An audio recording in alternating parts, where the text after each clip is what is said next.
जय जगन्नाथ आपण मानकु समस्त को मिलीमिश्र देसी किचन यूट्यूब चैनल को स्वागत। आज आम रोषे करवा काजू पोस्त मशरूम जहाँकि खावाई बहुत ही स्वादिष्ट। तो चलतु प्रथमे मशरूम को नहीं जावा आओ मशरूम को आम बाछिबा।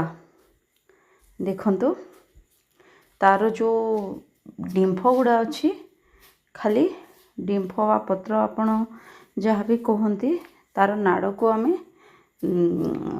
अलगै दबा। जदि आपण नाड़ खाती पकई पारे ना काढ़ीदेले भी भल। तो यहपरी गोटी गोटी भाव में सबुजाक मशरूम को बाछि नवा। काजू पोस्त मशरूम कषा बहुत ही स्वादिष्ट रेसिपी। तो एबे कौन करवा छतु को आमे बा मशरूम को आमे बाछि नेला परे सफा करी पानी रे धोई नवा। परिष्कार भाव में पानी रे धोईकी चिपुड़ी नवा।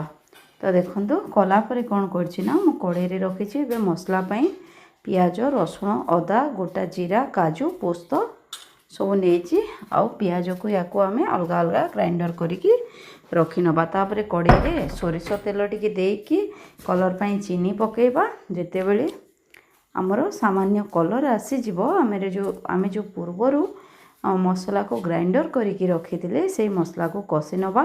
तापरे दे दवा हळदी मरीच गुंड कस्तूरी मेथी पत्र टिके ताको एमती आमे भाजिबा। जेते बेले आमर भजा माने मसला जेते कषि हेबो तापरे आमे सेथिरे पकेबा टमाटो। तो देखंतु मु टमाटो पकई देली। बहुत ही स्वादिष्ट रेसिपी गोटे थर निश्चित भाव में ट्राए करंतु। याको आपण माने सुखिला भात रे पखाळ भात रे मुढ़ी सहित रुटी रे पूरी रे सबुथिरे खाई पारिबे। बहुत ही बढ़िया लगे। तापरे आमे जो काजू और पोस्त को अलगा ग्राइंडिंग करिकी रखिदेले जेते हमर मसलाटा कषि हे आसीबो सही समय रे आमे पकई दबा। तापरे आमे पूर्वरु रखा हितिबा छतु जो चिपुड़ी की आमे छतु को रखिदेले छतु को देकी एमती कषिबा। आउ लुण मध्य पकईदबा स्वाद अनुसार लुण देदबा। आउ ताको मध्य आमे कषिबा। देखंतु सांग माने पूर्वर मु आलू को सिझेकी चोपा छड़ेकी निज मन पसंद शेप देकी काटिकी रखी देइथिले। तो एबे कौन करवा मशरूम को आ छतु को मध्य कषिबा। तापर देदबा गरम मसला गुंड। आपण माने मु तो मीट मसला यूज करछि। आपण आपनक पसंद हिसाब रे मसला गुंड व्यवहार करी पारिबे। जयगुरु हो कि मीट मसला हो एनी करी पाउडर जोटा भी आपण माने व्यवहार करि पारिबे।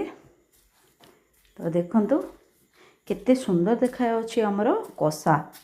एटा खाइबा पई बहुत ही बढ़िया लागि थाए। खास करी एबे खरा मास चलछि आ पखाळ सहित मध्य ए कषाटा भल लागिबो। गोटे थर निश्चित भाव में घरे बनातु। आ केमती लागिला मते कमेंट रे रहिबे।